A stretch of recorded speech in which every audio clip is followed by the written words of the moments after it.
Emily sighed, running a hand through her messy bun. The soft cotton of her faded brown t-shirt a small comfort against her skin. Her wide-leg jeans, a thrift store find she'd lovingly patched at the knee, felt heavy with the weight of her worry. "Think, Emily, think," she muttered to herself, her eyes scanning the room.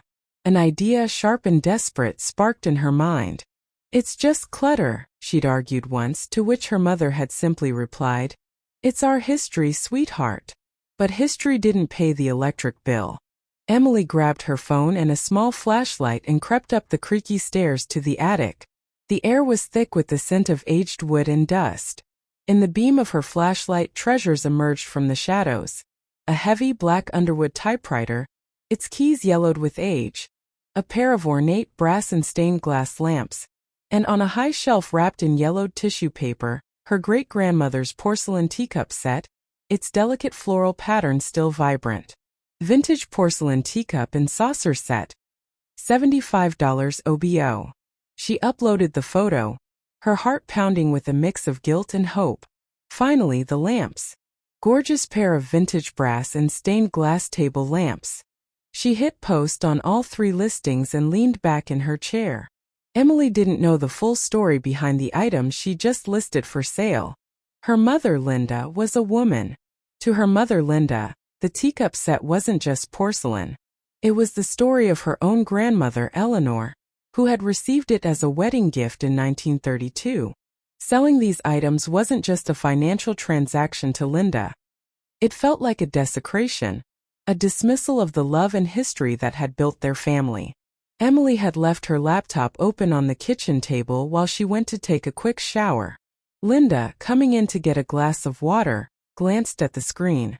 The Marketplace app was still open, and the first thing she saw was the photo of her mother's teacups, listed for sale.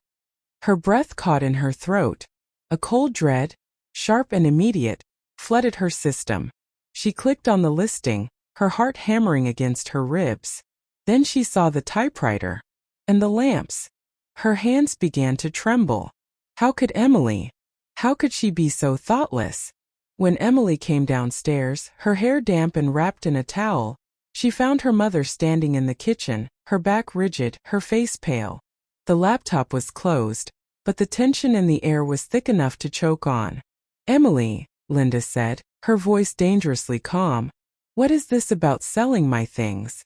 Emily's stomach dropped. "Oh, you saw that." She tried to sound casual, leaning against the doorframe. "Yeah, I just thought, they're not being used, right? I'm a little short on rent, and I figured it was a win-win. Someone will appreciate them and I can pay my bills." "Appreciate them?" Linda's voice cracked, the calm facade shattering. "It's just stuff, Mom," Emily retorted, her own frustration bubbling over. "Stories don't keep a roof over my head. I'm trying to be an adult here, and you're acting like I stole a piece of your soul." A memory flashed in Linda's mind. "Go to your room," Linda said, her voice low and firm, leaving no room for argument.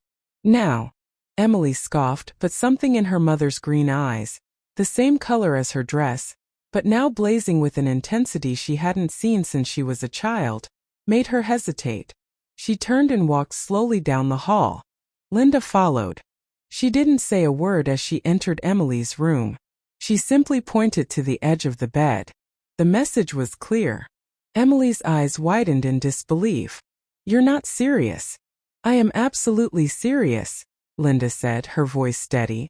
"You have shown a complete disregard for our family, for our history, and for my authority in this home. You need to understand the weight of what you've done."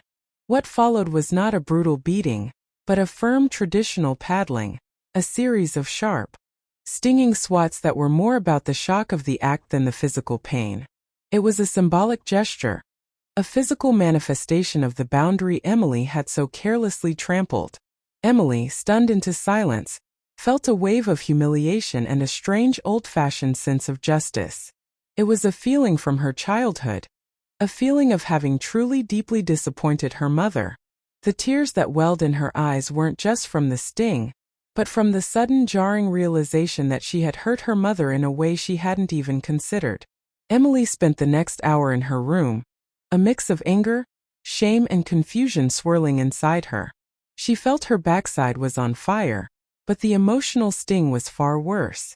She heard her mother moving quietly around the house, the sound of a teacup being placed on a saucer.